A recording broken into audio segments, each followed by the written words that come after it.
Let's open the Bible. Ecclesiastes chapter 8. Usap po natin ang Biblia sa Ecclesiastes chapter 8, Verses 16 and 17. mula sa verse 16 po hanggang 17. Ecclesiastes chapter 8, verses 16 and 17. Ecclesiastes po, chapter 8, verse 16 hanggang 17. The verse 16, Brother George, would you read first? Nang gamitin ko ang aking isipan upang makaalam ng karunungan at upang makakita ng gawain na ginagawa sa lupa, kung saan hindi nakakakita ng tulog ang kanyang mga mata sa araw man o sa gabi. And verse 17, basahin po natin ng sabay-sabay. 3, 2, 1. Ay nakita ko nga ang lahat ng gawa ng Diyos na hindi matutuklasan ng tao, ang gawa na ginawa sa ilalim ng araw, ngunit gaano man magsikap ang isang tao sa paghahanap, hindi rin niya ito matatagpuan. Kahit na sabihin ng pantas na alam niya, hindi rin niya ito matatagpuan. Today, we're gonna study the importance of the wisdom. Sa araw na ito, pag-aaralan natin yung kahalagahan ng karunungan. The wisdom of man is limited, Yung karunungan ng tao ay limitado lamang. but true wisdom, the wisdom from God, is not limited. Ngunit yung totoong karunungan, yung karunungan na galing sa Diyos ay walang limitasyon. That's why we have to seek to gain the more wisdom from God. Kaya nga kailangan nating hanapin yung higit na karunungan mula sa Diyos. So the smartest person in the world was Solomon. Ang pinakamatalinong tao sa buong mundo ay si Solomon. Then in verse 16, day or night, he didn't sleep to get the wisdom. At sa verse 16, sinabi, mula The hindi last part, even though one sees no sleep day or night. So in order to find the answer of his questions, he didn't sleep day or night. sa huling parte po, para mahanap po yung kasagutan sa kanyang mga tanong, hindi po siya natulog sa araw man o sa gabi. But verse 17, then I saw all the works of God, and the man cannot find out the work that is done under the sun. At sa chapter 17 po, ay nakita ko nga ang lahat ng gawa ng Diyos na hindi matutuklasan ng tao ang gawa na ginawa sa ilalim ng araw. Even though the man does his best to discover the wisdom, he will not find it. Kaya kahit gawin ng tao ang lahat ng kaya niya para matuklasan yung karunungan, hindi niya ito makikita. Because man's wisdom is limited. Dahil ang karunungan ng tao ay limitado lamang. So we have so many questions in our life. Kaya marami tayong mga katanungan sa ating buhay. And many philosophers says, what is the man? At maraming mga pilosopo ang nagtatanong, ano ba ang tao? What is the life? What is the purpose of the life? Ano ba ang buhay? Ano ba ang layunin ng buhay? And what will happen after death? At ano ang mangyayari pagkatapos ng kamatayan? They make so many questions. Sila'y gumagawa ng maraming mga katanungan. And that's why the people make the philosophies and many ideas and the religion. Kaya yung mga tao ay gumagawa ng maraming mga filosofiya, mga ideya at mga relihiyon. But even though many people discuss, they cannot find the answer. Ngunit marahil nagdi-discuss sila, hindi pa rin nila nakikita yung sagot. They can bring the questions, but they cannot conclude the answers. Marahil susuriin nila ng mabuti yung mga tanong, ngunit hindi nila makikita yung kasagutan. That's why God gives us the Bible. Kaya nga ibinigay sa atin ng Diyos itong Biblia. In the Bible, we can find the God's plan and His will. Sa pamamagitan ng Biblia, makikita natin yung plano ng Diyos at kalooban ng Diyos. The Bible is the final answer. Yung Biblia ang huling kasagutan. That's why if we study the Bible, we can find the true answers of all our questions. Kaya nga kapag inaral natin itong Biblia, makikita natin yung totoong sagot sa lahat nating mga tanong. How can the sinner go to heaven? Paano makakapunta sa langit ang isang makasalanan? What is the man? What is the purpose of the man? Ano ba ang tao? Ano ba ang layunin ng tao? We came to this world to find the true salvation. Tayo ay napunta sa sanlibutan ito upang malaman ng totoong kaligtasan. Man is a spiritual being and the most precious person, the being in the eyes of God. Ang tao ay espiritual na nilalang at ang pinakamahalagang nilalang ng Diyos. That's why in order to save people, Jesus came to this world and died for sinners. Kaya nga para iligtas yung mga tao, si Jesus ay pumaroon dito sa mundong ito upang iligtas ang makasalanan. Those who get salvation surely go to heaven after death. Yung mga naligtas ay siguradong mapupunta sa langit pagkatapos ng kamatayan. Even though we think and discuss so many times, we cannot find the answers, but when we study the Bible, easily we can find the final answers. Bagaman tayo ay mag-discuss ng maraming beses, hindi natin makikita yung kasagutan, ngunit sa pamamagitan ng Biblia, makikita natin yung sagot. Now let's look at please bookmark here, and let's look at the 2 Timothy, Pumunta po tayo sa ikalawang Timoteo, chapter 3, chapter Verse- 3 po, verse 15. verse 15.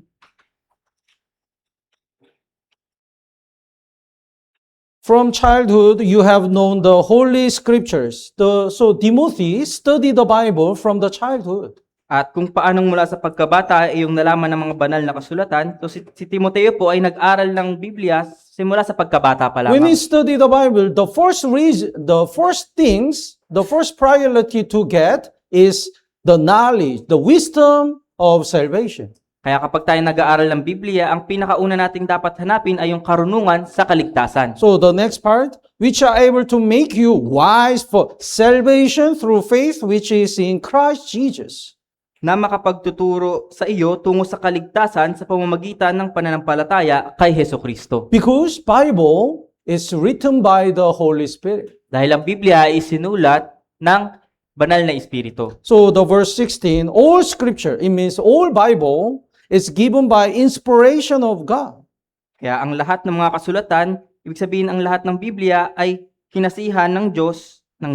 So when we study the Bible, first of all, we can get salvation. Kaya kapag pinag-aralan natin ang Biblia, una sa lahat, makakakuha tayo ng kaligtasan. And through the Bible, God correct our life. At sa pamamagitan ng Biblia ay aayusin ng Diyos yung ating buhay. So verse 16, the next part, would you read? At mapakinabangan sa pagtuturo, sa pagsaway, pagtutuwid, at sa pagsasanay sa katuwiran. Yes, God correct us. Tama, itutuwid po tayo ng Diyos. Then we become the man to be worthy, we become worthy to be used by God. At tayo magiging karapat-dapat na magamit ng Diyos. So verse 17, basahin po natin ng sabay-sabay. 3, 2, 1. Upang ang tao ng Diyos ay maging ganap, nasasangkapang lubos sa lahat ng mga gawaing mabuti. Yes, God make a complete to use for the gospel. Kaya nga tayo kukumpletuhin ng Diyos para magamit sa Ebanghelyo. But what if we don't study the Bible?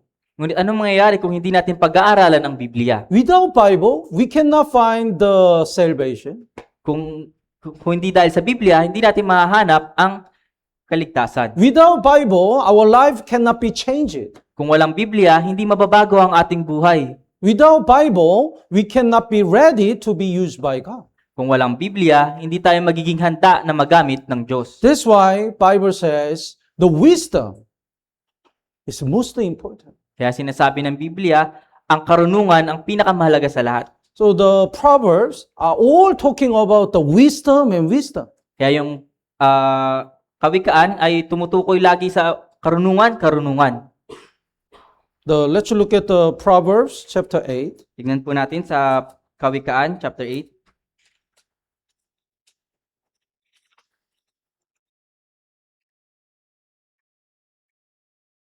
Verse 1.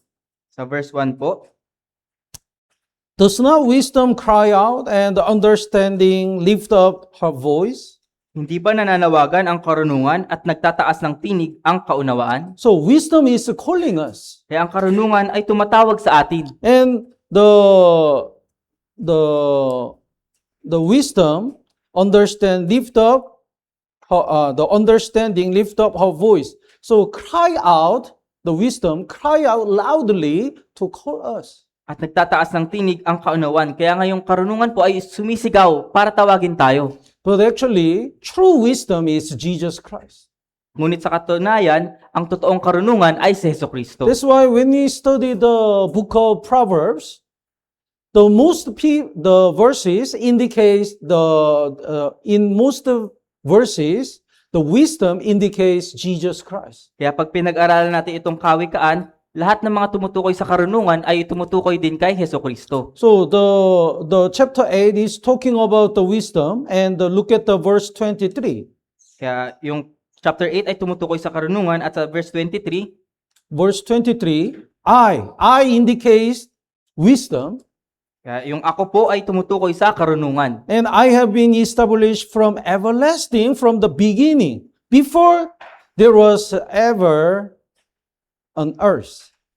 At ako'y inilagay mula ng walang pasimula noong una bago pa manilikha ang lupa. So who is this? Sino po ito? Jesus Christ. Ito po si Hesukristo. The John chapter 1 verse 1, in the beginning was the Word, and Word was with God, and the Word is God.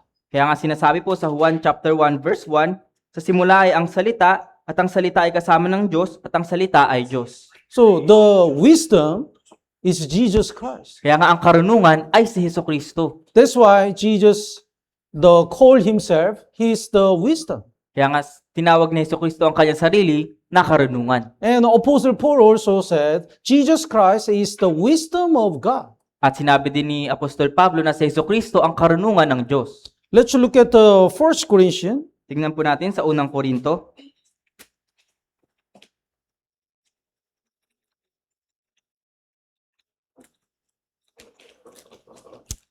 1 Corinthians chapter 1, unang Korinto po, chapter 1, verse 24. verse 24.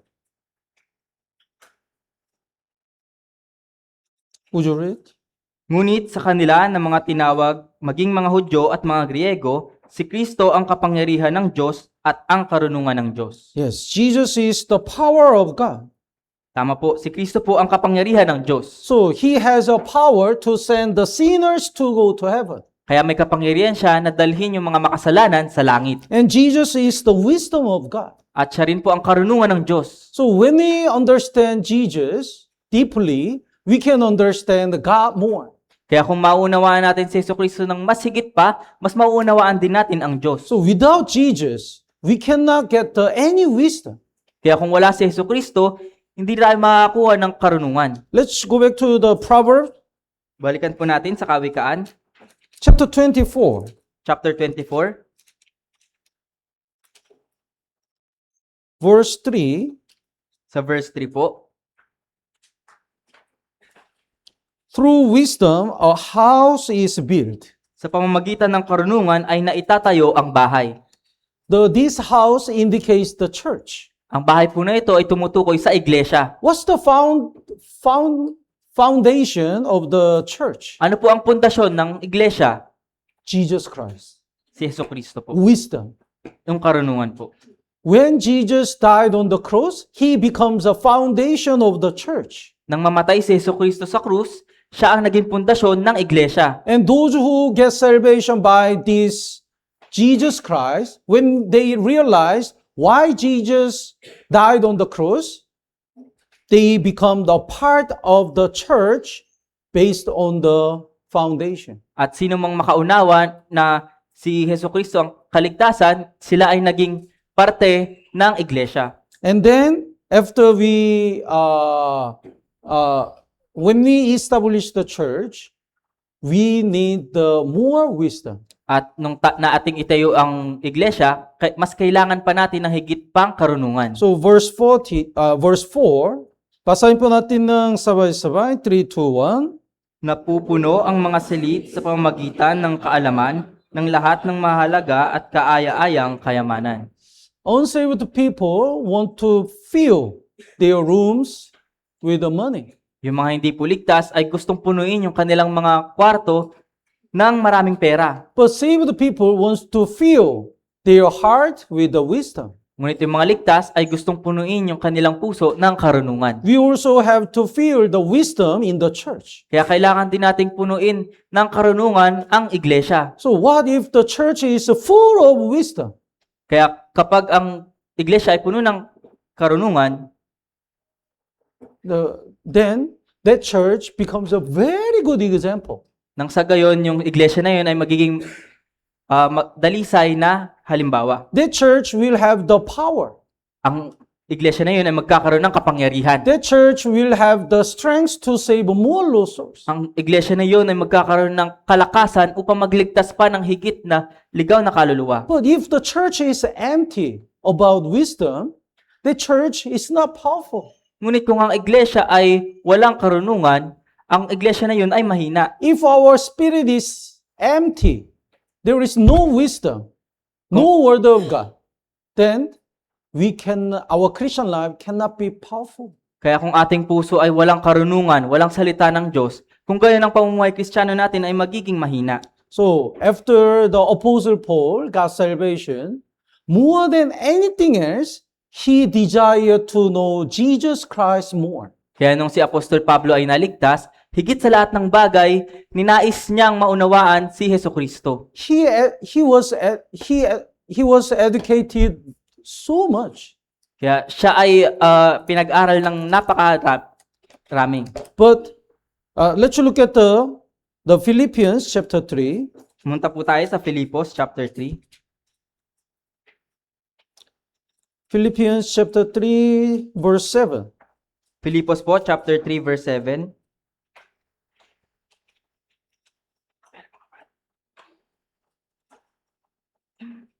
Chapter 3 verse 7 po. Would you read? Gayunman ang mga bagay na sa akin ay naging pakinabang ay inari kong kalugihan alang-alang kay Kristo. And verse 8, basahin po natin ng sabay-sabay. 3, 2, 1. Higit pa roon, ang lahat ng mga bagay ay inaari kong kalugihan dahil sa higit na kahalagahan na makilala si Kristo Jesus na Panginoon ko. Alang-alang sa Kanya'y tiniis ko ang kalugihan ng lahat ng mga bagay at inari kong basura lamang upang makamit ko si Kristo. Before he got salvation, he studied a lot. Kaya bago po siya naligtas, ay pinag-aralan niya po ang Diyos. But when he got salvation, instead of this knowledge or other things, he wants to know Jesus more. Ngunit nung siya ay maligtas, higit sa lahat ibang karunungan, mas ginusto niyang pag-aralan si Hesukristo. The verse 8, he said, "Yet indeed I also count all things lost for the excellence of the knowledge of Jesus, Christ Jesus my Lord." Kaya nga sinabi sa verse 8, higit pa roon ang lahat ng mga bagay ay inaari kong kalugihan dahil sa higit na kahalagahan na makilala si Kristo Jesus. All things lost. Kaya ang lahat ng mga bagay ay kalugihan. So we don't hold tie. Hindi po tayo mahawak ng tayo, hindi po ba? We don't carry the tie. Hindi tayo nagdadala ng tae. It's dirty and it's waste. Ito ay marumi at basura. The Apostle Paul considered his old knowledge like these dirty things were lost. Kaya itinuring ni Apostol Pablo yung dati niyang mga natutunan bilang mga basura. He didn't feel sayang. Hindi niya sinabi na sayang. It's useless.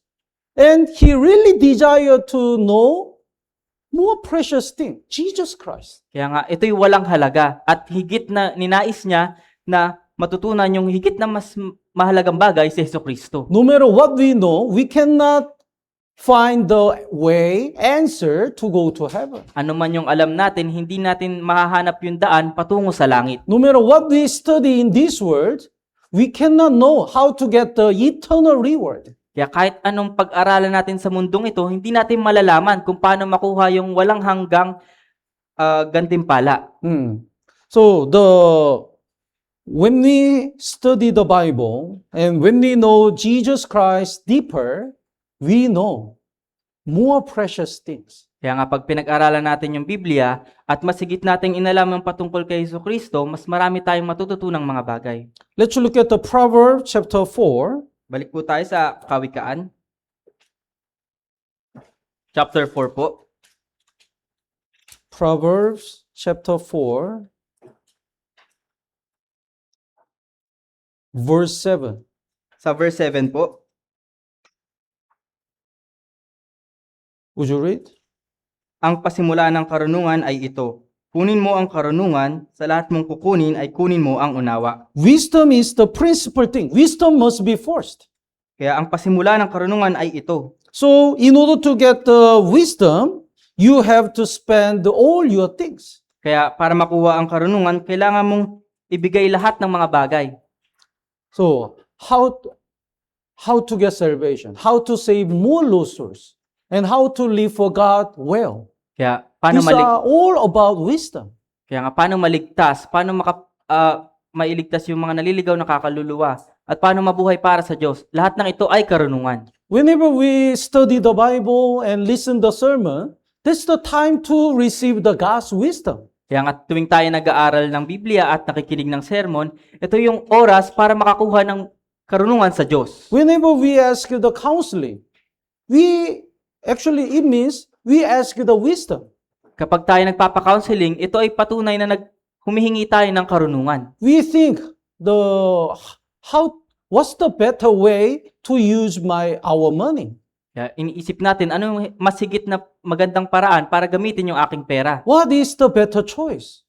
Ano yung mas mabuting pagpipili? For about making decision, we ask the wisdom. Kaya nga pag tayo nagdedesisyon, tayo naghahanap ng karunungan. Because if we make a mistake, and if we don't follow the wisdom, we can waste so much time and money. Dahil pag tayo ay nagkaroon ng pagkakamali at hindi natin hinanap yung karunungan, marami tayong sasayanging pera at oras. So that's why the Bible says, the wisdom is the principal thing. Kaya ang sinabi ng Biblia, ang pasimula ng karunungan ay ito. Here is a child. So meron pong bata. No pen. Here is child. Meron pong bata. And this father always go to catch the fish and gave him the fish. At itong tatay po niya, lagi siyang namimingwit ng isda at binibigay sa bata yung isda. But to this boy, his father never give the fish. Ngunit itong isang bata, yung kanyang tatay, hindi siya binibigyan ng isda. He always bring him and teach how to catch the fish. Siya'y laging dinadala ng kanyang tatay upang turuan paano mamingwit ng isda. Then when the fathers pass away, who's gonna live well? Kapag namatay po yung tatay nilang dalawa, sino po yung mamumuhay ng mas mabuti? This boy. Because he already know how to catch the fish. Itong isang bata po nito, dahil alam na po niya kung paano mangisda. So, if we don't have the wisdom, we cannot continue to live for God well. Kaya kung wala tayong karunungan, hindi tayo makakapagpatuloy na mamuhay ng mabuti para sa Diyos. In our Christian life, we will face on so many trials. Sa ating pamumuhay Kristiyano, marami tayong haharapin na mga pagdurusa. In every difficulties, what if God always solve the problem and always give us the clear answer? Then, if we don't get the wisdom, whenever we face on the problems, we need to ask all details. Kaya nga, tuwing tayo dumaraan sa paghihirap, kung sasagutin lahat ng Diyos yung ating paghihirap, siya ang gagawa ng solusyon sa lahat. Kung gayon, kapag naharap na tayo sa paghihirap na yon at wala tayong karunungan, paano natin ito malalagpasan? Then without counseling or without fellowship, we cannot distinguish what is right. Kung wala pong counseling at kung wala pong fellowship, paano natin malalaman kung ano yung tama? But if we have a wisdom, we already know what is right and the will of God. At ngunit kung meron tayong karunungan, malalaman natin kung ano yung tama at yung kalooban ng Diyos. So having wisdom must be first. Kaya nga, yung pagkakaroon ng karunungan ay dapat mauna. Let's look at the Daniel chapter 12. Sa Daniel po. Chapter 12 po. Daniel chapter 12, verse 3. Daniel chapter 12, verse 3. Basahin po natin ng sabay-sabay. 3, 2, 1. Ang mga pantas ay magniningning na tulad ng kaningningan ng langit, at ang mga nagpabalik ng marami sa katuwiran ay parang mga bituin magpakailanman. What if we already know the numbers of lottery? Paano po kung alam na natin yung mga numero sa loto? Then we don't need to worry about the budget for construction. Kung ganun, di na po tayo kailangan mag-alala sa budget para sa church. So if you know the number, please let me know. Kung alam niyo po yung number na yon, sabihin niyo po sa akin. What if we already know the way to get the eternal reward? Paano kung alam na po natin yung paraan para makakuha yung walang hanggang gantimpala? What if we already know the way to save our people?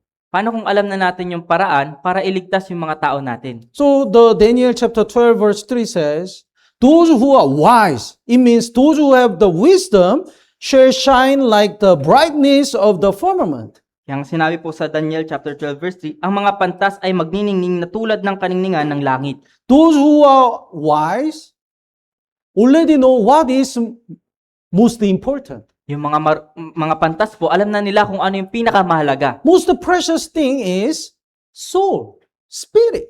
Ang pinakamahalagang bagay po ay yung kaluluwa, yung espiritu. So those who are wise invest their time and the life in order to save more lost souls. Kaya nga yung pantas po ay ibinibigay yung kanilang oras, yung kanilang buhay para magligtas ng mga naliligaw na kaluluwa. So next part, those who turn many to the righteousness like the stars forever and ever. They are so wise. Kaya nga sa ikalawang bahagi po, at ang mga nagpabalik ng marami sa katuwiran ay parang mga bituin magpakailanman. You know, I'm very, very smart. Alam niyo po, ako sobrang talino. Why do you laugh? I'm very, very smart. Ako sobrang talino. That's why I came here. Kaya po ako narito. I know where is the best place to invest all my life.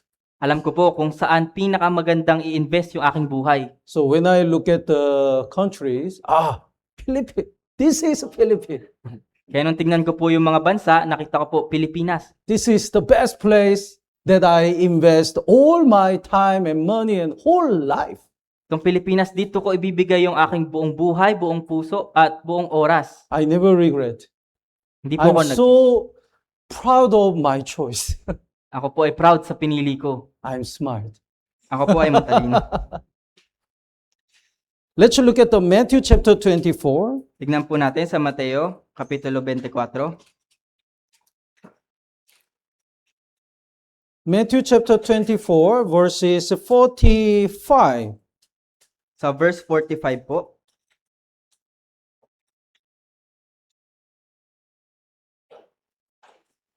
Matthew chapter 24, verse 45. Verse 45.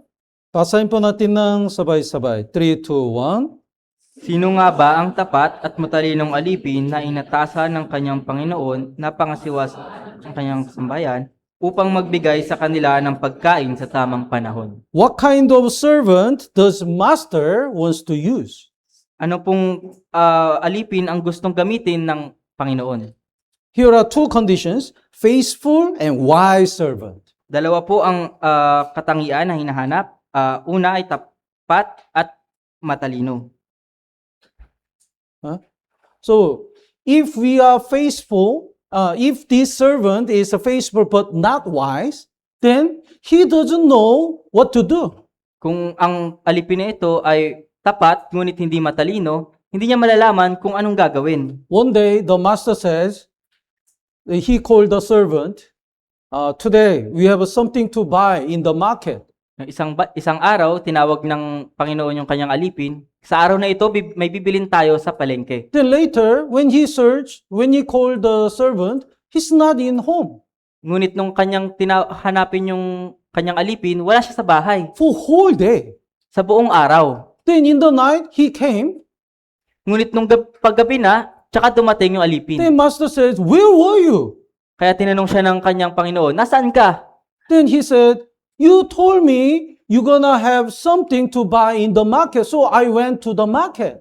Sinabi mo na may bibilin tayo sa palengke, kaya nauna na ako sa palengke. But I didn't know what you want to buy. Ngunit di ko alam kung anong nais mong ipagbili. So I came back. Kaya ako'y bumalik. So he is faithful but not wise. Kaya siya'y tapat, ngunit hindi matalino. Tama po ba? But if the servant is not faithful and wise, he just want to talk. Ngunit kung ang alipin po ay hindi tapat, ngunit matalino, gusto niya lamang magsalita ng magsalita. You want to buy the meat? There are so many kinds of meats, and the beef and pork and chicken, and I can explain everything, but he doesn't go to the market. Kaya nga, gusto mong bumili ng karne? Marami akong alam na karne. May manok, may baboy, may baka, at pwede kong i-explain sa'yo lahat ng mga bagay na ito. Ngunit hindi siya pupunta sa palengke. So, the servants that God really wants is faithful and wise servant. Kaya ang gustong alipin ng Diyos ay yung tapat at matalinong alipin. So God is looking for these kind of servants who is faithful and who is wise. Kaya naghahanap ang Panginoon ng ganitong alipin. Sino ang tapat? Sino ang matalino? I believe all the Ortigas brethren are really, really faithful and loyal. Kaya naniniwala po ako na ang mga kapatid sa Ortigas ay matalino at tapat. Once the church decides something, everyone wants to join and do their best to complete. Kaya kapag ang iglesia ay nagdedesisyon na gumawa ng isang bagay, lahat ng mga kapatid ay gustong sumali at makisama sa gawain. So whenever we do the work of God, I'm so moved. Kaya kapag ginagawa po natin yung gawain ng Diyos, ako po ay labis na nagagalak. And at the same time, we have to have the more wisdom. Ngunit sa kasabay ng mga bagay na ito, kailangan magkaroon din tayo ng mas higit na karunungan. Then we will be blessed more. Kaya at upang tayo ay mas higit pang mabiyayaan. So the verse 46, next verse, basahin po natin ng sabay-sabay, 3, 2, 1. Mapalad ang alipin na kung dumating ang kanyang Panginoon ay manan siyang gayon ang kanyang ginagawa. Yes, that servant means faithful and wise servant will be so blessed. Kaya ang mapalad ang alipin nito, itong po yung alipin na tapat at matalino. Do you know the Warren Buffett? Kilala niyo po ba si Warren Buffett? He's the most famous investor in America. Siya po ang pinakatanyag na investor sa Amerika. He's a billionaire. Siya po ay isang bilyonaryo. Then, sometimes there is the auction to have the lunch with him.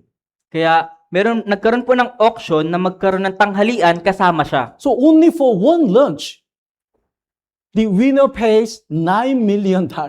Para sa isang tanghalian lamang po, yung nanalo po ay nagbayad ng 9 na milyon. They don't eat the gold. Hindi po sila kumain ng ginto. They just eat the steak. Kumain lang po sila ng steak. The winner is willing to pay the $9 million. Ngunit yung nanalo po ay okay lang sa kanya na magbayad ng 9 na milyong dolyar. Why? Bakit po? Because he think if we have the time with the Warren Buffett, he can get the more profit through his wisdom. Dahil inisip niya po na kung magkakaroon lang siya ng tanghalian kasama si Warren Buffett, magkakaroon siya ng higit na karunungan para mapataas pa yung kanyang kayamanan.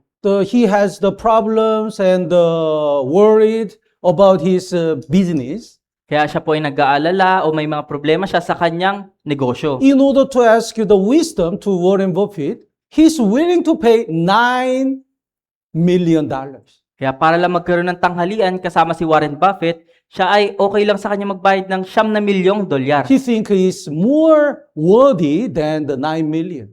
Sa kanya ay mas mahalaga pa yung tanghalian na ito kaysa sa 9 na milyon. So, though we already have the Bible, kaya meron na tayong Biblia. and through the Bible, we can find all the wisdoms. At sa pamagitan ng Biblia, makakamta natin yung maraming mga karunungan. It's more precious than the $9 million. Ito ay mas higit na mahalaga kaysa sa 9 na milyon. So, if we know the wisdom, we can reduce our mistakes. Kaya kung alam natin yung karunungan, mas mapapababa natin yung ating mga pagkakamali. If we have the wisdom, we can reduce our loss. Kapag meron tayong karunungan, mas mapapababa natin yung ating mga kalugihan. That's why the wisdom must be first. Kaya nga dapat mauna lagi ang karunungan. Let's look at the Proverbs chapter 4, Bumalik po tayo sa Kawikaan, Kapitulo 4.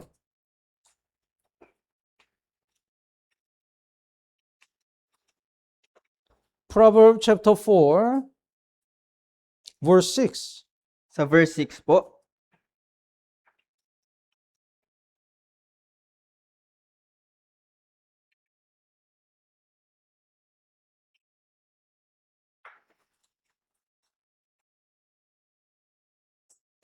Basahin po natin ng sabay-sabay. 3, 2, 1. Huwag mo siyang pabayaan at ikaw ay kanyang iingatan. Ibigin mo siya at ikaw ay kanyang babantayan. Do not forsake her. The her is the wisdom. Huwag mo siyang pabayaan. Yung siya po ay ang karunungan. Do not forsake wisdom. Huwag mong papabayaan ang karunungan. Wisdom will preserve you, and love wisdom, and the wisdom will keep you. Iingatan ka ng karunungan, ibigin mo ang karunungan at ang karunungan ay babantayan ka. We already know what's the end of the Iscariot Judah when he betrayed Jesus. Nalalaman natin kung ano yung katapusan ni Judas Iscariote nung kanyang traidorin si Jesucristo. We already know the end of unsaved people. Alam na po natin yung katapusan ng mga hindi ligtas na tao. We already know the end of the brothers and sisters who depart from the church. Alam na po natin yung katapusan ng mga kapatid na humiwalay sa iglesia. I never seen the brothers and sisters when they depart from the church, their Christian life is improved well and they grow up and save more losers. I never seen that kind of case. Wala po akong nakita na kapatid na humiwalay sa iglesia na mas higit pang lumago yung kanyang pamumuhay Kristiyano, mas marami siyang naligtas. Wala akong nakitang ganito. We already know the end. Alam na po natin yung katapusan. We already know what kind of world will come. Alam natin kung anong sanlibutan yung darating. One day, 7 years Great Tribulation will start. Sa isang araw, magsisimula ang 7 taong kapighatian. One day, the last war will start. Sa isang araw, mag-uumpisa yung huling digmaan. We already know the end of this world. Alam na natin yung katapusan ng mundong ito. And also, we already know what will comes after we die. At alam na natin yung darating pagkatapos nating mamatay. That's why the Bible says, do not forsake wisdom. The wisdom will preserve you, and love wisdom, and the wisdom will keep you. Kaya nga sinabi ng Biblia, huwag mo siyang pabayaan at ikaw ay kanyang iingatan, ibigin mo siya at ikaw ay kanyang babantayan. The siya, instead of siya, please say wisdom. Sa halip na siya po, sabihin natin yung Do karunungan. you read it? Ako. Okay. Huwag mong pabayaan ang karunungan at ikaw ay iingatan ng karunungan. Ibigin mo ang karunungan at ikaw ay babantayan ng karunungan. Yes, yes. So we must gain the more wisdom, and our wisdom must become more refined, more accurate. Kaya kailangan natin magkaroon ng higit na karunungan at yung karunungan na meron tayo ay dapat mas maging accurate.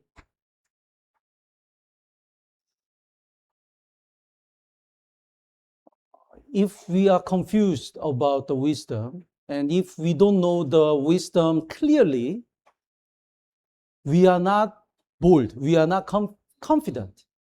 Kaya kung hindi malinaw sa atin yung karunungan at kung may nalilito pa tayo sa karunungan, tayo ay hindi nagiging kumpiyansa. That's why we can be tempted and stumble. Kaya nga tayo madalas ay natutukso o natitisod. But if we clearly know that wisdom and we become sure and we are not shaken. Kaya ngunit kung alam natin ng mabuti yung karunungan at tayo ay sigurado sa karunungan, hindi tayo magagalaw. Let's look at the Genesis chapter 3. Puntahan po natin sa Genesis chapter 3. Eva was tempted by Satan Si Eva po ay natukso ni Satanas because she was not confident about the word of God.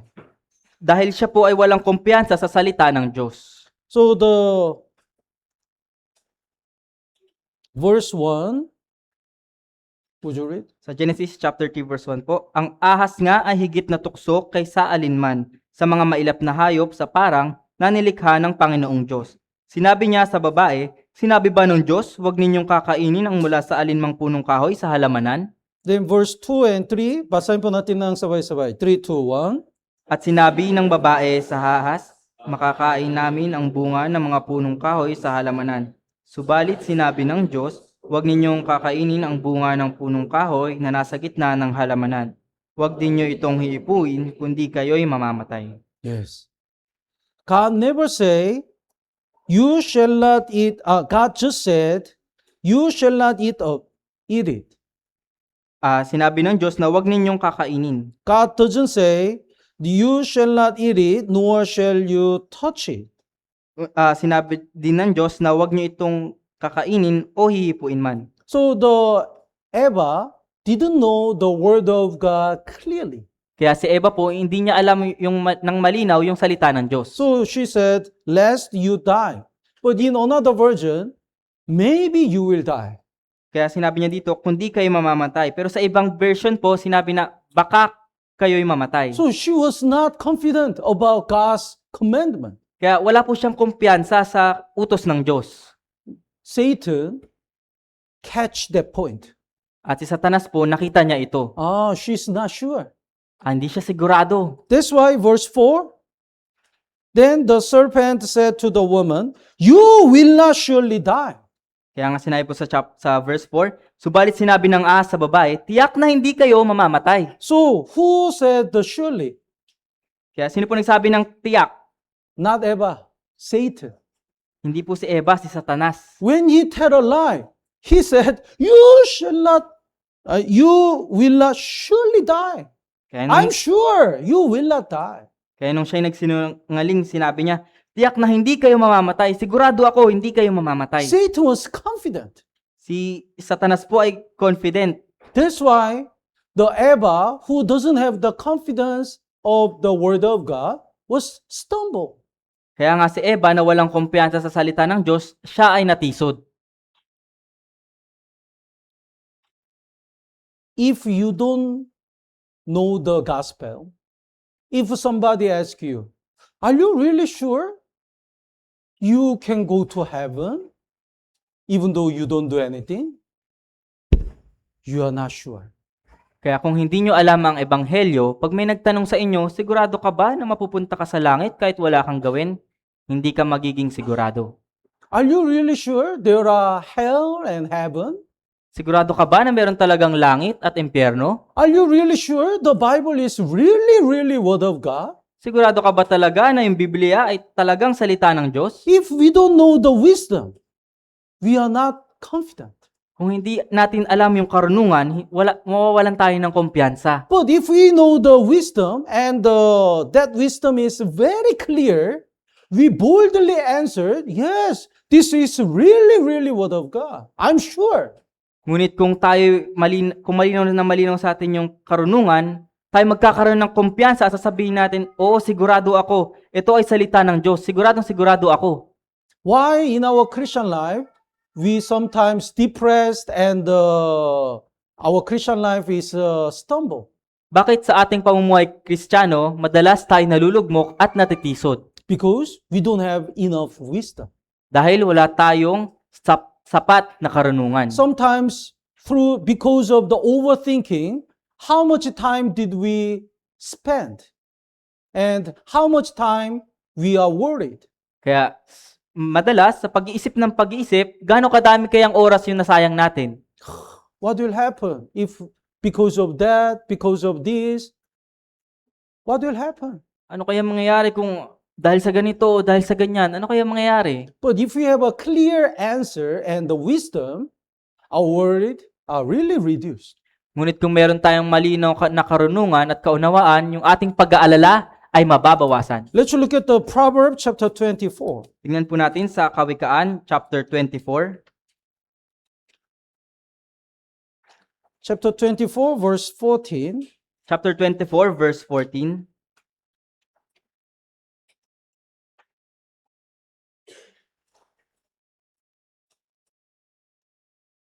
Basahin po natin ng sabay-sabay. 3, 2, 1. Alamin mo na gayon sa iyo ang karunungan. Kung ito'y iyong matagpuan, mayroong kinabukasan, at ang iyong pag-asa ay hindi mahihiwalay. If you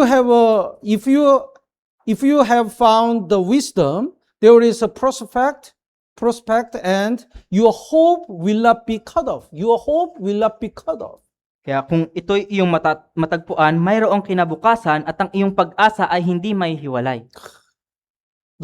When we drive the car, that is the first way, that was the first time to go that way. Kaya kapag tayo nagmaneho at unang beses pa lang tayo dadaan sa lugar na iyon, Then we are nervous. Is the right way? at kaya tayo minsan ay kinakabahan, tama ba yung dinaanan ko? Can you reach it the place? Makakarating kaya ako dun sa lugar? How much time? How long does it take? Gaano kaya katagal bago ako makarating doon? But what if we can use the navigator? Navigation? O paano kung magkakagamit tayo ng navigation? Then it says 5 minutes away. Kung gayon sasabihin ng navigation na 5 minuto na lang, And kanan, kaliwa, and derecho. Then we are very peaceful. yung sasabihin sa ating kanan, kaliwa o diretso, nang sa gayon tayo ay magiging papayapa. Just like this. Then we can reach that place. Kapag ginawa ko ito, ako'y makakarating dun sa lugar. We are not nervous anymore. Hindi na tayo kinakabahan. So if we have a wisdom, we are not depressed. Kaya kung meron tayong karunungan, hindi tayo malulugmok. In my Christian life, when I got salvation, I worried about my Christian life and the church. The church. I worried about the church. What if the church is going wrong? Something like this. So I had the counseling with a pastor. Kaya nung ako'y bagong ligtas pa lamang sa aking pamumuhay Kristiyano, ako'y nag-alala sa aking pamumuhay Kristiyano sa church. Kaya nga naghingi ako ng counseling sa isang pastor. Then he told me, you don't need to worry about this. At sinabi niya sa akin na hindi mo kailangan mag-alala sa mga bagay na ito. God will solve this problem like this and like that. Reresolbahin ng Diyos yung mga bagay na ito sa pamamagitan nito o pamamagitan niyon. So only I was serious.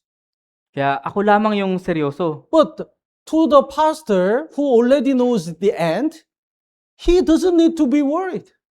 Ngunit sa pastor na nalalaman niya yung katapusan, hindi na siya nag-aalala. Let's look at the Proverbs chapter 3. Pumunta po tayo sa Kawikaan, Kapitulo 3. Proverbs chapter 3, Sa Kawikaan po, Kapitulo 3, verse 21. verse 21 po. Would you read? Anak ko, huwag mong hayaang mawalay sa iyong mga mata, ingatan mo ang magaling na dunong at mabuting pagpapasya. Yes. You have to keep sound wisdom and the discretion. Ingatan mo ang magaling na dunong at mabuting pagpapasya. The verse 24, basahin po natin ng sabay-sabay. 3, 2, 1. Kapag ikaw ay nakahiga, hindi ka matatakot. Kapag ikaw ay humimlay, magiging mahimbing ang iyong tulog. Yes. Your sleep will be sweet Magiging mahimbing ang iyong tulog. because you know the answer and the end. Dahil alam mo na yung sagot at yung katapusan. Have you seen the drama? Drama? Napanood niyo na po ba yung drama? There are many episodes, right? Marami, Whenever they finish the episode, it looks like a very dramatic. marami po mga episode, di ba? At bago matapos yung episode, napaka-dramatic po nung huli. Somebody is about to die. The main character is about to die. Malapit nang mamatay yung main character, yung bida. Then it stopped and to be continued. Tapos titigil na lang, tapos to be continued. Then for 1 week, what will happen next? Kaya nga, naghihintay tayo, 1 linggo, ano kaya susunod na mangyayari? He's gonna die? What will happen? Mamamatay ba siya? Anong mangyayari? But what if you already know the end? Ngunit paano kung alam mo na yung paano magtatapos? Then you are not nervous. Hindi ka nakakabahan. He's gonna fight back and he'll destroy all the enemies. Siya ay lalaban muli at tatapusin niya yung lahat ng mga kalaban. You can sleep well. Makakatulog tayo ng mahimbing. So what if we have the more wisdom? And what if we know the end? Then we have a peace. Ngunit paano kung alam natin yung karunungan? Paano kung alam na natin yung katapusan? Nang sa gayon, magkakaroon tayo ng kapayapaan. So having the more wisdom is very important in our Christian life. Kaya ngayon pagkakaroon ng higit na karunungan ay napakahalaga sa ating pamumuhay Kristiyano. If we are wise, we know what is more important and more precious. Kung tayo matalino, mas malalaman natin kung ano yung mas mahalaga at mas mahalaga. And if we are wise, we know what we have to prepare in advance. At kung tayo ay matalino, malalaman natin kung ano ang kailangan nating ihanda. Let's look at the Ecclesiastes chapter 8. Sa Ecclesiastes po, Kapitulo 8. Ecclesiastes chapter 8 verse 5. Ecclesiastes po, chapter 8, verse 5.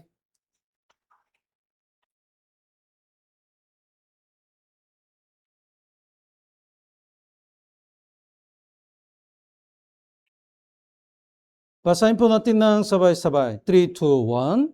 Ang sumusunod sa utos ay hindi mapapahamak at malalaman ng isipan ng matalinong tao ang panahon at daan. Yes.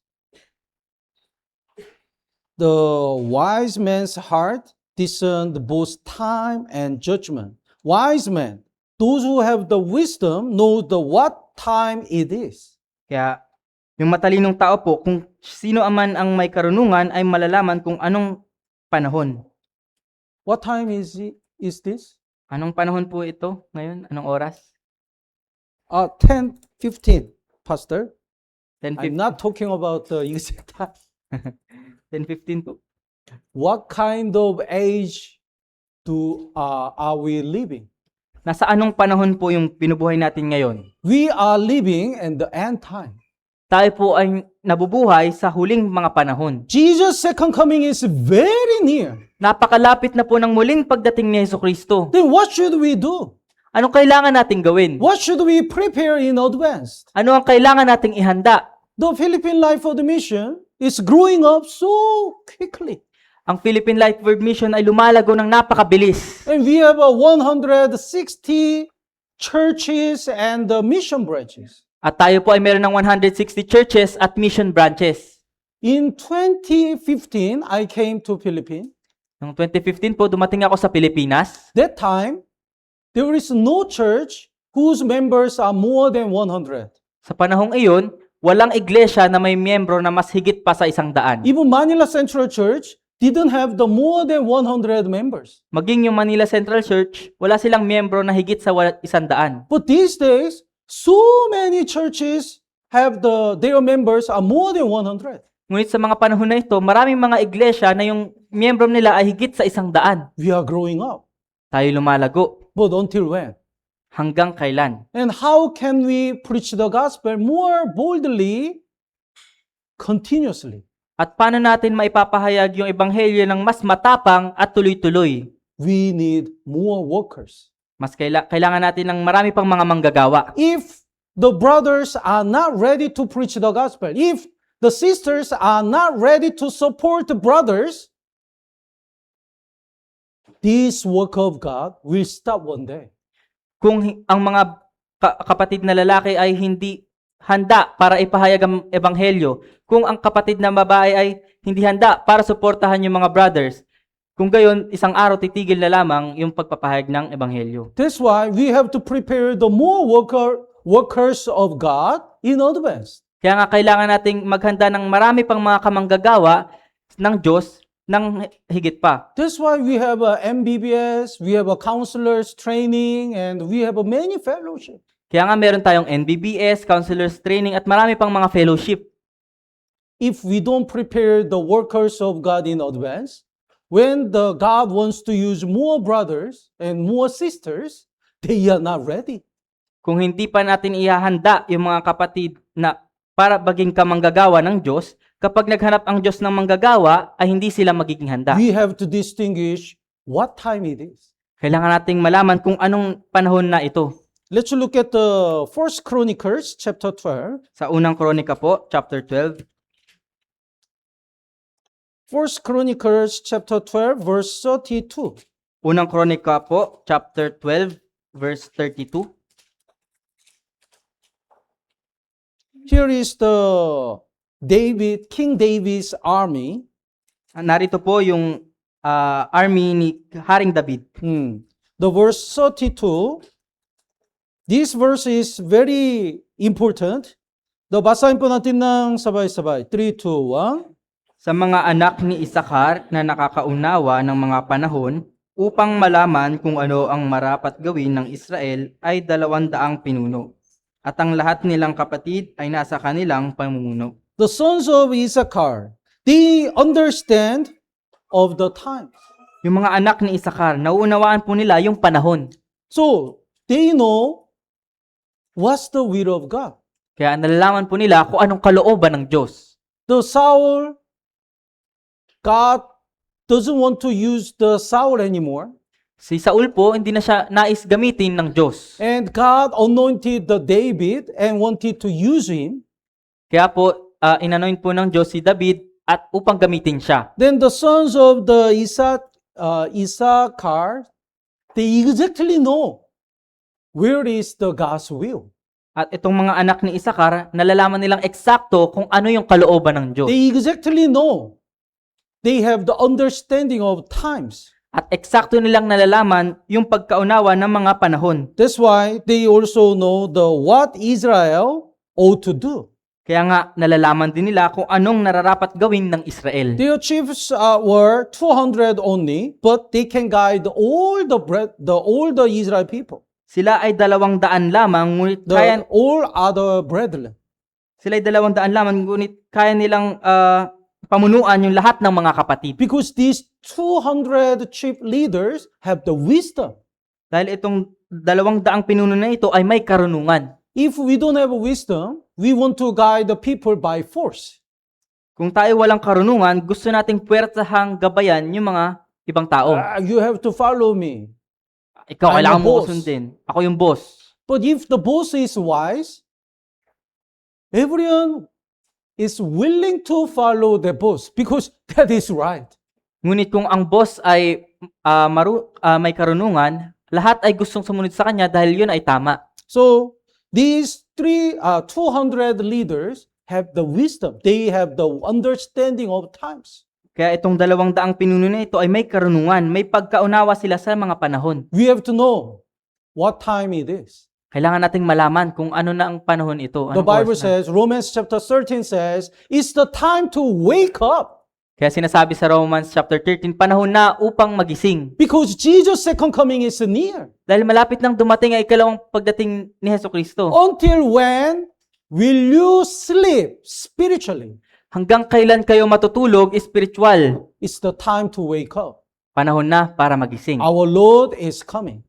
Parating na ang ating Panginoon. So the Noah had the wisdom. He already knew the God's judgment is coming. Kaya si Noah ay may karunungan. Nalalaman niya na parating na ang paghuhukom ng Diyos. That's why he prepared the Noah's ark as God commanded. Kaya nga inihanda niya yung daong ayon sa utos ng Diyos. We already know the Jesus' second coming is near. Nalalaman natin na malapit nang dumating si Hesukristo. These days, the war, many wars with Israel, it doesn't look like before. Kaya sa mga panahon natin ngayon, maraming mga gera sa Israel na hindi katulad ng dati. So, we have to distinguish what age we are living. Kaya kailangan nating malaman nasa anong panahon na tayo nabubuhay. And in advance, we have to prepare what we have to do. At kailangan nating ihanda yung mga bagay na kailangan nating gawin. And if we have a wisdom, if we don't have the wisdom, we make the issues or problems. At kung wala tayong karunungan, gumagawa tayo ng mga problema o mga issue. But if we have a wisdom, we can make a peace. Ngunit kung tayo may karunungan, ay makakagawa tayo ng kapayapaan. Let's look at the Proverbs chapter 16. Pumunta po tayo sa Kawikaan, chapter 16.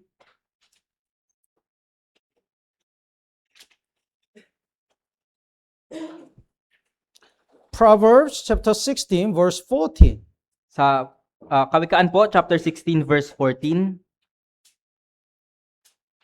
Would you read? Ang puot ng hari ay isang sugo ng kamatayan. ngunit papayapain ito ng taong may karunungan. Yes. The wise man will appease the anger, wrath. Papayapain ito ng taong may karunungan. If we don't have a wisdom through our word, we can make many problems. Kung wala tayong karunungan sa pamamagitan ng ating salita, gumagawa tayo ng maraming mga problema. But if we have a wisdom, then we can reduce the many issues. Ngunit kung meron tayong karunungan, mababawasan natin yung maraming mga issue. The king, because by the accident, his face, this side, the right side, was burned. Kaya may isang hari na nasunog yung kanang bahagi ng kanyang muka dahil sa aksidente. So the painter, when he drew his face for his portrait, the king always get angry. Kaya itong painter, nung dinodrawing niya yung hari, nagagalit yung hari lagi sa kanya. The king said, "Oh, I don't like this one. Sinasabi ng hari, ayoko ng ganito. Punish this painter." Parusahan itong painter na ito. Then one painter was called to draw the portrait again. Kaya may isa pang painter na tinawag para mag-drawing ulit. And other people really worried. The king will punish him again. Kaya yung ibang mga tao ay nag-aalala, naku, paparusahan na naman ito ng hari. But when he finished the portrait, the king was so happy and gave the great reward. Ngunit nung matapos ng painter na ito yung portrait, sobrang saya ng hari at binigyan siya ng gantimpala. And the king really loves his portrait. At inibig talaga ng hari yung kanyang portrait. You know why? Alam niyo po ba kung bakit? The painter drew the only side only. Dahil dinrawing lamang po ng painter yung side lang ng He hari. doesn't need to draw the other side, which is burned. Hindi niya na kailangang i-drawing yung kabilang bahagi na kung saan ito'y nasunog. That's the wisdom. Ito ay karunungan. So if we don't need to deliver the sermon's word, that's the wisdom. Kung hindi natin kailangan ibahagi yung salita, if we know that it's not necessary to deliver, that's the wisdom. kung alam natin na hindi naman karapat-dapat na sabihin ito po ay karunungan. I don't need to say in this way. I need to say in the other way. That's the wisdom. Hindi ko siya kailangan sabihin sa ganitong paraan, kailangan sa ibang paraan ko siya sabihin, ito ay karunungan. So if we have a wisdom, we have a peace Kaya kung, in our heart, in the church. kaya kung tayo may karunungan, mayroon tayong kapayapaan sa ating puso at sa iglesia. So God wants to find the faithful and the wise servant. Kaya ang Diyos ay naghahanap ng alipin na tapat at matalino. Let's look at Exodus chapter 31. Puntahan po natin sa Exodo chapter 31.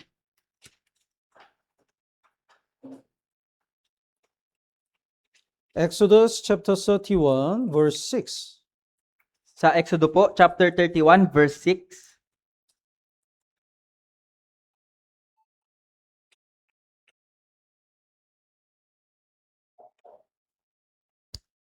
This chapter, Israel people wanted to make the tabernacle according to God's commandment. Sa kapitulo pong ito, yung mga Israelita, nais po nilang gawin yung tabernakulo ayon sa utos ng Diyos. Then the verse 6, would you read? Aking itinalagang kasama niya si Aholiab na anak ni Ahisamak. Sa lipin ni Dan at sa lahat ng may kakayahang gumawa ay nagbigay ako ng karunungan upang magawa nila ang lahat ng aking iniutos sa iyo. God said, I have put wisdom in the hearts of all who are gifted artisans. Kaya sinabi ng Diyos, sa lahat ng may kakayahang gumawa ay nagbigay ako ng karunungan. God gave them the wisdom to make the tabernacle. Ang Diyos ang nagbigay sa kanila ng karunungan upang gawin yung tabernakulo. Let's look at chapter 35, Pumunta po tayo sa chapter 35, verse 10. sa verse 10 po. Would you read? Ang bawat taong may kakayahan sa inyo ay pumarito at gawin ang lahat ng iniutos ng Panginoon. So all who are gifted artisans among you, it means all who have the wisdom, the Moses called them and used them. Kaya ang bawat taong may kakayahan, ibig sabihin ang lahat ng may karunungan, tinawag sila ni Moises upang gamitin. Then those who have the wisdom can be used by God. Kaya nga kung sinong may karunungan, sila yung maaaring gamitin ng Diyos. In the New Testament also, when we call the person in the church, when we give the task, when we give the work of God to the person, the Bible says we have to find the wise man. Kaya sinasabi din sa Bagong Tipan na kapag may ibibigay tayong gawain sa isang tao, kailangan nating hanapin yung matalinong tao. Then the times up. How can we get the more wisdom? Kaya paano tayo magkakaroon ng higit na karunungan? The Proverbs chapter 1 verse 7 says, "The fear of the Lord is the beginning of knowledge." Kaya sinasabi sa Kawikaan chapter 1 verse 7, ang takot sa Panginoon ang pasimula ng karunungan. So if we are not humble, if we don't fear the Lord, we cannot learn anything. Kaya kung tayo hindi mapagkumbaba, kung hindi tayo natatakot sa Panginoon, wala tayong matututunan. So to get the wisdom, we must be humble and fear the Lord. Kaya para magkaroon ng karunungan, kailangan natin maging mapagkumbaba at matakot sa Diyos. And we have to meditate the word of God At, in order to get the more wisdom. at kailangan nating pagbulay-bulayan ang salita ng Diyos para magkaroon ng higit na karunungan. So when we dig the ground deeper, we can get the pure water. Kaya kapag higit nating hinukay yung isang lupain, makakakuha tayo ng tubig. So the more we meditate the word of God, the more we can get the wisdom. Kaya mas lalo nating pinagbubulay-bulayan ang salita ng Diyos, mas lalo tayong magkakaroon ng karunungan. And let's look at the Proverbs chapter 13. Pumunta po tayo sa Proverbs chapter 13, Kawikaan chapter 13 po. This is very important. Proverbs chapter 13 verse 20. Ito po ay sobrang mahalaga sa Kawikaan chapter 13 verse 20. Basahin po natin ng sabay-sabay. 3, 2, 1. Ang lumalakad na kasama ng matatalino ay magiging matalino rin. Ngunit ang kasama ng mga hangal, kapahamakan ang daranasin. Yes. He who works with a wise man will be wise. Ang lumalakad na kasama ng matatalino ay magiging matalino rin. So when we stayed in the church and work with the wise brothers and sisters, we will be wise. Kaya kapag tayo nanatili sa iglesia at gumawang kasama ng mga matatalinong mga kapatid, tayo magiging matalino rin. But if we depart from the church and work with the foolish man, we become foolish. Ngunit kung tayo hihiwalay sa iglesia at gumawang kasama ng mga hangal, tayo magiging hangal din. Let's look at the Proverbs chapter 18 verse 1. Sa Kawikaan po, chapter 18, verse 1. Basahin po natin ng sabay-sabay. 3, 2, 1. Ang namumuhay ng nag-iisa ay nagpapapasa at hinahamak ang lahat na may mabuting pasya. The man who isolates himself seeks his own desire. Because of his own desire, because he wants to enjoy the world, he isolates himself from the church. Kaya ang namumuhay ng nag-iisa ay nagpapasasa dahil sa kanyang sariling pagnanais ay humihiwalay siya sa iglesia. Then he raised against all wise judgment. He lost all the wisdom. At hinahamak ang lahat ng may mabuting pasya. Siya'y nawalan na ng karunungan. Then his life will be wasteful. Kung gayon, ang kanyang buhay ay magiging kasayangan. They are going to wrong way, but they don't know. That's the evidence they don't have the wisdom. Kaya sila'y dumadaan sa maling daan, ngunit hindi nila nalalaman. Ito ay ebidensya ng kakulangan ng karunungan. So the people's wisdom is limited. Kaya ang karunungan ng tao ay limitado lamang. That's why God gave us the Bible. Kaya nga ibinigay ng Diyos sa atin ang Biblia. And we have to study the Bible more and deeper. Kaya kailangan nating pag-aralan ng Biblia ng higit pa at mas malalim pa. And we have to stay in the church to get the more wisdom. At kailangan nating manatili sa iglesia upang magkamit ng mas mahigit pang karunungan. And as much as we become wise, we can save more losers and we can boldly live for God and we can get the more reward. At habang tayo mas tumatalino, mas nagkakaroon tayo ng pagkakataon na magligtas ng maraming mga ligaw na kaluluwa at magkamit ng gantimpala sa Diyos. So God is looking for the faithful and wise servant. Kaya ang Panginoon ay humahanap ng tapat at matalinong alagad. So I really hope and pray we study the Bible harder. Kaya ako po ay higit na umaasa at nananalangin na higit pa nating pag-aralan ang Biblia.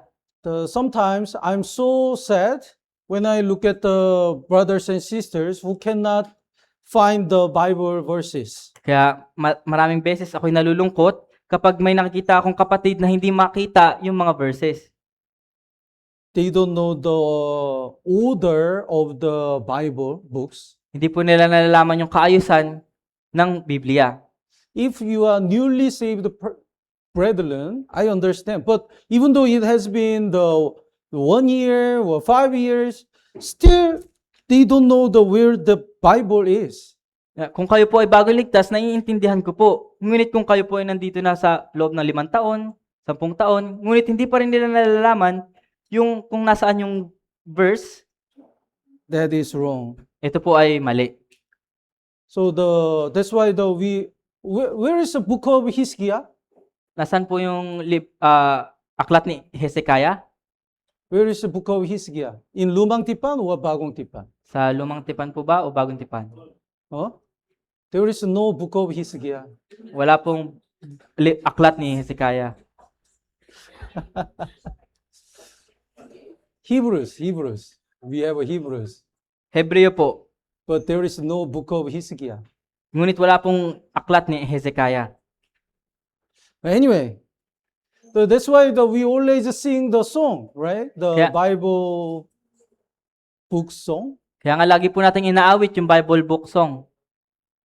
I asked the choir team, even though we changed other songs, rotate the songs when we sing along, always one song must be the Bible book song. Kaya nga nakiusap po ako sa choir team na magaman baguhin natin yung ibang kanta, may isang kanta dapat tayo na laging awitin yung Bible book song.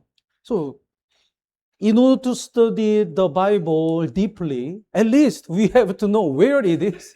Kaya upang maunawaan natin at higit na papag-aral yung Biblia, kailangan at least alam natin kung nasan yung mga aklat. So I really hope and pray we become the faithful and wise servant. Kaya ako po ay higit na umaasa at nananalangin na tayo maging tapat at matalinong mga alagad. Okay lang po? Let's pray together. Manalangin po tayo.